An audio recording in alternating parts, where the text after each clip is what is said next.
Hi guys, welcome back to my YouTube channel Prithvi unplugged. అమెరికాలో traffic ticket పడితే ఏం చేయాలో ఈ వీడియోలో డీటెయిల్గా ఎక్స్ప్లెయిన్ చేస్తాను. So please watch it entirely. ఈ వీడియో చేయడానికి మెయిన్ రీజన్ ఏంటంటే నాకు టికెట్ పడినప్పుడు డీటెయిల్స్ గ్యాదర్ చేయడానికి చాలా టైం పట్టింది అండ్ ఆల్సో ఎక్కువ ఇన్ఫర్మేషన్ కూడా లేదు ఇంటర్నెట్లో. So I think this video might help you. Most important step వచ్చేసి మిమ్మల్ని పోలీస్ పట్టుకున్నప్పుడు తను ఏ డీటెయిల్స్ అడిగినా మీరు క్లియర్గా అండ్ ప్యానిక్ అవ్వకుండా కరెక్ట్ ఆన్సర్స్ మాత్రమే చెప్పండి. మీ డీటెయిల్స్ ఏదడిగినా కరెక్ట్ డీటెయిల్స్ మాత్రమే ఇవ్వండి, అబద్ధాలు మాత్రం చెప్పొద్దు. Because he will have your entire record and also తన బాడీ క్యామ్లో మీ స్టేట్మెంట్స్ అన్ని రికార్డ్ అవుతూ ఉంటాయి. సో ఏది అబద్ధాలు చెప్పొద్దు అండ్ ఆల్సో ప్యానిక్ కూడా అవ్వద్దు, because it's just a citation. మీకు ఇచ్చిన సైటేషన్ మీద మీరు ఎంత ఫైన్ కట్టాలి అండ్ ఆల్సో ఒకవేళ మీరు కోర్టుకి అటెండ్ అవ్వాలంటే ఏ కోర్టుకి అటెండ్ అవ్వాలి అని చెప్పి డీటెయిల్స్ కూడా ఆ సైటేషన్ మీద ఉంటాయి.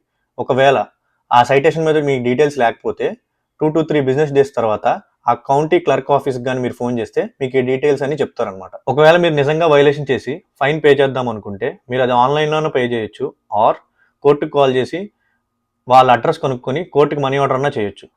మీరు కానీ ఫైన్ పే చేస్తే మీరు వైలేషన్ చేశారని ఒప్పుకున్నట్టు, that means you are guilty. ఈ వైలేషన్ అనేది మీ రికార్డులో ఒక 3 years ఉంటుంది, depending on the state. And also ఈ వైలేషన్ మీ రికార్డులో ఉండడం వల్ల మీ ఇన్సూరెన్స్ రేట్స్ చాలా పెరుగుతాయి.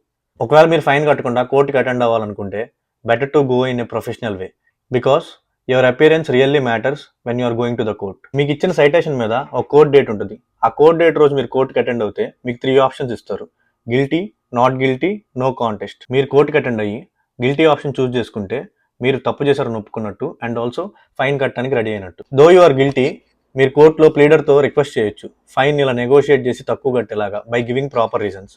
లాస్ట్ ఇయర్ మా ఫ్రెండ్కి ఒకటికి స్టాప్ సైన్ చెట్టు వెనకాల ఉంది అని చెప్పి రీజన్ చెప్పడం వల్ల ఒక వీడియో ఫుటేజ్ ద్వారా తనకి $300 ఉన్న ఫైన్ని $150 చేశారు. So there may be a chance that you might pay less then what is there on the citation. ఇంకో ఆప్షన్ వచ్చేసరికి మీరు నో కాంటెస్ట్ అని చెప్పి చూస్ చేసుకోవచ్చు. ఈ నో కాంటెస్ట్ అంటే ఏంటంటే మీరు కన్విక్షన్ని ఒప్పుకుంటున్నట్టు, but you are saying to the court that you are not guilty.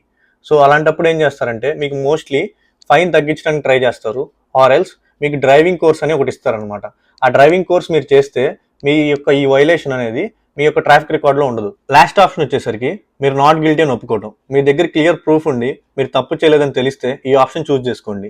ఇలాంటప్పుడు ఏం జరిగిద్దంటే మీకు టికెట్ ఇచ్చిన పోలీస్ ఆఫీసర్ని కోర్టుకు పిలుస్తారు అండ్ ఆల్సో మీరు కోర్టుకు అటెండ్ అవుతారు. మోస్ట్ ఆఫ్ ద టైమ్స్ ఈ ట్రాఫిక్ పోలీస్ ఆఫీసర్స్ కోర్టుకు రారు. ఇన్ దట్ కేస్ మీ కేసుని క్లోజ్ చేసే అవకాశం ఉంది, సో దట్ మీరు ఫైన్ పే చేయరు, మీ రికార్డులో అది ఉండదు. ఒకవేళ మీరు కోర్టుకి అటెండ్ అవ్వాలనుకొని బట్ మీరు కోర్టుకి అటెండ్ అవ్వలేకపోతే మీ బదులు మీరు అటార్నీని హైర్ చేసుకొని కోర్టుకి అటెండ్ చేయాలా చేయొచ్చు. నా సిచ్యువేషన్లో ఏం జరిగిందంటే నేను అటార్నీని హైర్ చేసుకున్నాను. నేను అటార్నీని ఎందుకు హైర్ చేసుకున్నానంటే నాకు ట్రాఫిక్ సైటేషన్ పడిన స్టేట్ నేను ఉండే స్టేట్ నుంచి 8 hours డిస్టెన్స్. సో నేను కోర్టుకి అటెండ్ అయ్యే బదులు నా బదులు అటార్నీని హైర్ చేసుకుని కోర్టుకు పంపించాను. I recommend if it is your first ticket మీరే కోర్టుకి వెళ్ళండి. ఒకవేళ కానీ మీకు ఇది సెకండ్ కానీ థర్డ్ టికెట్ అయితే it's better to go with attorney, because అటార్నీకి చాలా డీటెయిల్స్ అండ్ ఆల్సో మీ కోర్ట్ని మోస్ట్లీ ఎలా నెగోషియేట్ చేయాలని చెప్పేసి అటార్నీస్కే బాగా ఐడియా ఉంటుంది. మీకు ఎక్కడ సైటేషన్ పడితే ఆ పర్టికులర్ కోర్టుకే మీరు అటెండ్ అవ్వాలి. మీరు ఏ కోర్టుకి వెళ్ళాలనేది ఆల్రెడీ నేను చెప్పినట్టు మీ సైటేషన్లో ఉంటుంది. అటార్నీస్ $100 నుంచి $500 వరకు ఛార్జ్ చేయొచ్చు, depending on seriousness of your case and also వాళ్ళు ఎంత దూరం ట్రావెల్ చేయాలనే దాన్ని బట్టి. నాకైతే అటార్నీ $500 ఎందుకు ఛార్జ్ చేశాడంటే నాకు టికెట్ పడిన ఏరియా వచ్చేసి లెక్సింగ్టన్ అనే టెనీసీ అనే స్టేట్లో. ఆ లెక్సింగ్టన్ అనేది ఒక చిన్న పల్లెటూరు లాంటిది. సో అక్కడ ఎక్కువ మంది లాయర్స్ లేరు. సో నా లాయర్ చాలా డిస్టెన్స్ ట్రావెల్ చేయాలన్నమాట. సో వాళ్ళ ట్రావెల్ టైం కూడా మనకు ఛార్జ్ చేస్తారు. సో మీరు కానీ లాయర్ని హైర్ చేసుకుందాం అనుకుంటే గూగుల్ సెర్చ్లో ఆ ఏరియాలో ఉన్న లాయర్స్ అందరినీ రీచ్ అవుట్ అవ్వండి. మీరు ఒకవేళ మీ కేసుకి అటార్నీని హైర్ చేసుకుందాం అనుకుంటే గూగుల్ సెర్చ్లో ఏ లాయర్ కానీ ఒప్పుకోకపోతే there are couple of websites that help me in the course. ఒక వెబ్సైట్ వచ్చేసరికి ఆఫ్ ద రికార్డ్, ఇంకో వెబ్సైట్ వచ్చేసరికి టికెట్ క్లినిక్. ఈ 2 వెబ్సైట్స్లో లాయర్స్ని వాళ్ళే హైర్ చేసుకొని మీ కేసు వాదించేలా చేస్తారు. నాకు హెల్ప్ అయిన ఈ 2 వెబ్సైట్స్ని కింద డిస్క్రిప్షన్లో పిన్ చేస్తాను. So go and check it out. ఒకవేళ కానీ మీకు ఈ వీడియో నచ్చినట్లయితే please like and share and subscribe.